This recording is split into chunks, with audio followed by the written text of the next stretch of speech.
Hello everyone, कैसे हैं आप सब। उम्मीद करती हूँ हमेशा की तरह आप सब बहुत ही अच्छे होंगे। दोस्तों, फिर से लेकर आ चुकी हूँ घर और किचन से जुड़े कुछ ऐसे टिप्स और हैक्स जो आपके मुश्किल कामों को आसान बनाएंगे। तो वीडियो को एंड तक ज़रूर देखिएगा। पसंद आता है तो दोस्तों और फैमिली में ज़रूर शेयर करिएगा।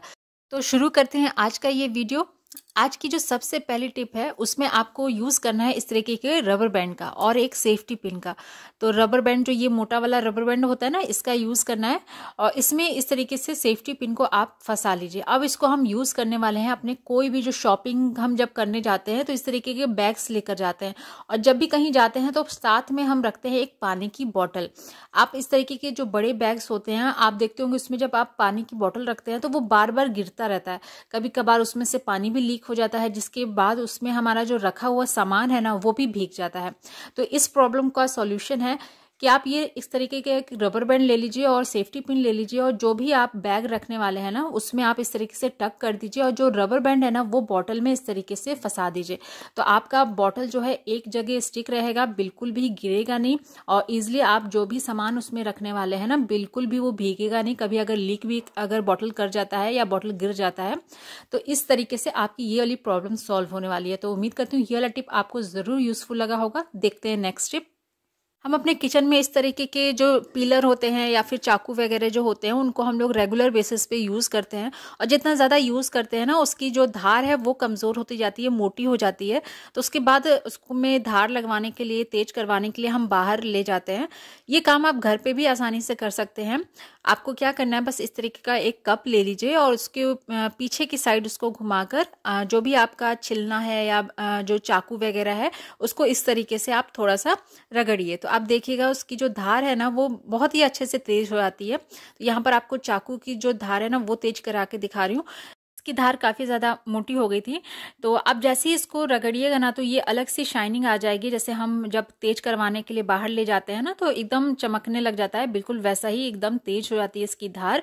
तो कप पर इसका ना जो कालिक है जो इसको तेज करने पर जो निकलती है ना वो आपको दिखा रही हूँ। तो इस तरीके से आप इन चाकू पिलर को बाहर ले जाने के बदले आप अपने घर में भी आसानी से उसकी धार को तेज कर सकते हैं। तो उम्मीद करती हूँ ये वाला टिप भी यूजफुल लगा होगा। देखते हैं नेक्स्ट टिप। हम कई सारे ऐसे ग्रॉसरी में सामान ले आते हैं जिनका हम रेगुलर बेसिस पे ज़्यादा यूज़ नहीं कर पाते हैं, तो उसको हम लोग क्या करते हैं, इस तरीके से ही डिब्बे में रखकर रबर बैंड लगाकर उसको रख देते हैं। लेकिन कभी कभार उसमें एयर चली जाती है, जिससे जो हमारे ये मसाले होते हैं ना ये ख़राब हो जाते हैं। बहुत जल्दी जो है उसमें गुठलियाँ पड़ने लगती हैं, कीड़े वगैरह, जाले वगैरह लगने लगते हैं। तो अगर आपको डिब्बे में ही अपने मसालों को स्टोर करना है तो एक इस तरीके से आप करिएगा तो बिल्कुल भी आपके जो मसाले हैं वो ख़राब नहीं होंगे। आपको क्या करना है, पूरा पैकेट अच्छे से खोल लेना है और जो ये दोनों साइड है ना इस तरीके से आपको अंदर की तरफ पुश कर देना है। आपको देखने से ज़्यादा समझ में आएगा तो आप स्लो करके भी आप देख लीजिएगा।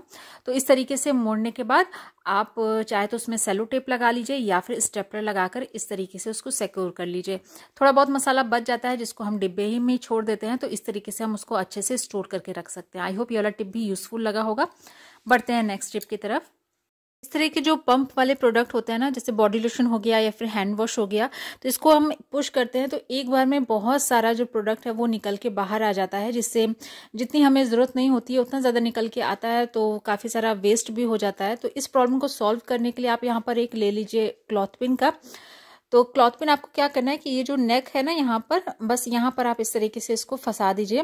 तो ये ज़्यादा दबेगा नहीं, जिससे एक बार में ज़्यादा जो क्रीम है या फिर हैंड वॉश वगैरह होता है ना वो निकलेगा नहीं। हैंड वॉश खासकर जब बच्चे यूज़ करते हैं तो वो इतना कस के उसको दबाते हैं ना कि एक बार में ढेर सारा हैंड वॉश निकल के आ जाता है। तो उनको तो कितना भी हम अगर समझाएं फिर भी वो ये काम करते ही हैं। तो यहाँ पर हमारी वेस्टेज भी बहुत ज़्यादा हो जाती है। तो इस प्रॉब्लम को सॉल्व करने के लिए ये वाला आप टिप को अगर यूज़ करिएगा ना तो काफ़ी हद तक जो है ये वाली प्रॉब्लम आपकी सॉल्व हो जाएगी। तो देख लेते हैं नेक्स्ट टिप। अक्सर ये होता है ना कि शाम के टाइम लाइट चली गई है तो हम लोग क्या कहते हैं, टॉर्च जला देते हैं, या फिर आजकल तो ये मोबाइल का है टाइम तो हम लोग मोबाइल वगैरह ऑन कर लेते हैं, उसका जो टॉर्च होता है। लेकिन आप देखते होंगे जब हम टॉर्च इसका ऑन करते हैं ना तो एक ही साइड इसकी जो रोशनी है वो जाती है, कुल मिला के पूरे रूम में इसकी जो रोशनी है वो नहीं फैल पाती है। तो इस टिप को अगर आप यूज़ करिएगा ना तो ये वाली प्रॉब्लम भी आपकी सॉल्व हो जाएगी। यहाँ पर आपको लेना है एक ट्रांसपेरेंट बॉटल और पानी से भरा हुआ बॉटल लीजिए, और जो भी मोबाइल का जो फ्लैश है ना वहाँ पर इस तरीके से इसको रख दीजिए। तो आप देखिएगा आप अपने रूम में, यहाँ पर मैं आपको लाइट ऑफ करके दिखा रही हूँ, पूरे रूम में बहुत ही अच्छी सी एक रोशनी सी, एक जैसी रोशनी फैल गई हुई है।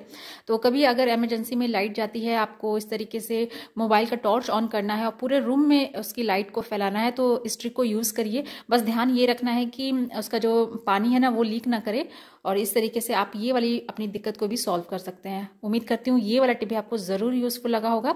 बढ़ते हैं नेक्स्ट टिप की तरफ। अभी शाम हो जैसे ही होती है वैसे ही घर में ढेर सारे जो है मच्छर आने लग जाते हैं, जिनको भगाने के लिए हम ऑल आउट का यूज़ करते हैं। इस तरह की मच्छर भगाने वाली जो अगरबत्तियाँ होती हैं ना, उनका यूज़ करते हैं।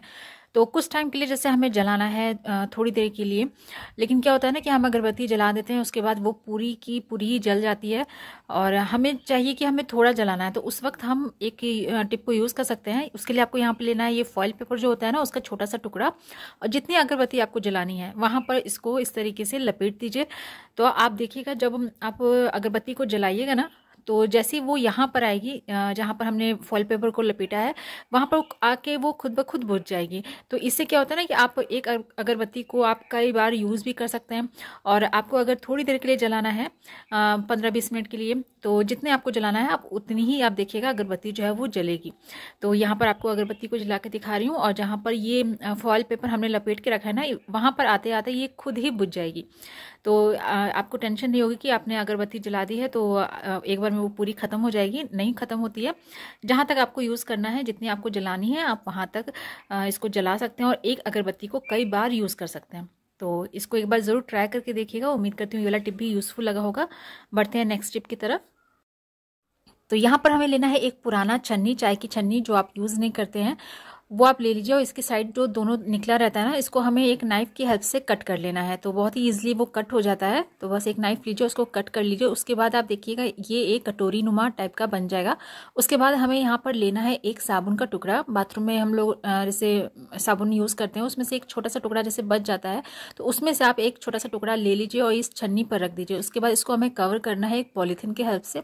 इस तरीके से पॉलीथीन से उसको कवर कर दीजिए, अच्छे से पैक कर दीजिए, और पीछे की तरफ से एक नॉट बांध दीजिए, और एक्स्ट्रा जो पॉलीथीन निकला रहेगा आप उसको कट करके हटा दीजिए। उसके बाद जिधर से ये जाली है ना, उधर से हमें एक नाइफ लेकर टैप टैप करते हुए कुछ होल्स कर लेना है इस तरीके से। उसके बाद इसको हम लोग कैसे यूज़ करने वाले हैं, आइए चलिए देखते हैं। इसको हम लोग यूज़ करने वाले हैं अपने टॉयलेट सीट को साफ़ करने के लिए। कभी कभार क्या होता है, हम जैसे टॉयलेट सीट साफ़ कर चुके हैं, लेकिन कभी कोई गेस्ट आ गया, उस टाइम हमारा अगर वॉशरूम साफ़ नहीं है, कमोड का सीट साफ़ नहीं है, तो उस वक्त ये टिप आपको बहुत हेल्प करेगा। ये जो फ्लश टैंक होता है ना, आप उसमें ये जो छन्नी में हमने सोप को रखा है, ये वाला आप इसको रख दीजिए। उसके बाद आप जब भी इसको फ्लश करिएगा ना, तो एक झाग जैसा पानी निकलेगा जो हमने साबुन उसमें रखा है ना, उससे तो हमारा जो सीट है ना वो भी साफ़ होता रहेगा, और साथ ही साथ एक बहुत ही अच्छी सी स्मेल भी आएगी। तो आप यहाँ पे मैंने डिटॉल सोप रखा है, आप कोई भी खुशबूदार सोप भी रख सकते हैं जिससे बहुत ही अच्छी सी एक स्मेल आए। तो इस तरीके से बिना हाथ लगाए हम कमोड सीट को भी साफ़ कर सकते हैं ईजिली। तो आई होप करती हूँ कि ये वाला टिप भी आपको ज़रूर यूज़फुल लगा होगा। तो दोस्तों ये थे आज के कुछ यूज़फुल टिप्स और ट्रिक्स। उम्मीद करती हूँ आज का ये वीडियो आपको ज़रूर हेल्पफुल लगा होगा। वीडियो अच्छा लगा है तो एक लाइक कर दीजिएगा। चैनल पे अगर आप पहली बार आएँ तो प्लीज़ इसको सब्सक्राइब करना ना भूलिएगा। कल फिर मिलती हूँ ऐसी एक नए वीडियो के साथ, कुछ नए टिप्स और ट्रिक के साथ। तब तक के लिए अपना ख्याल रखिए। Good bye.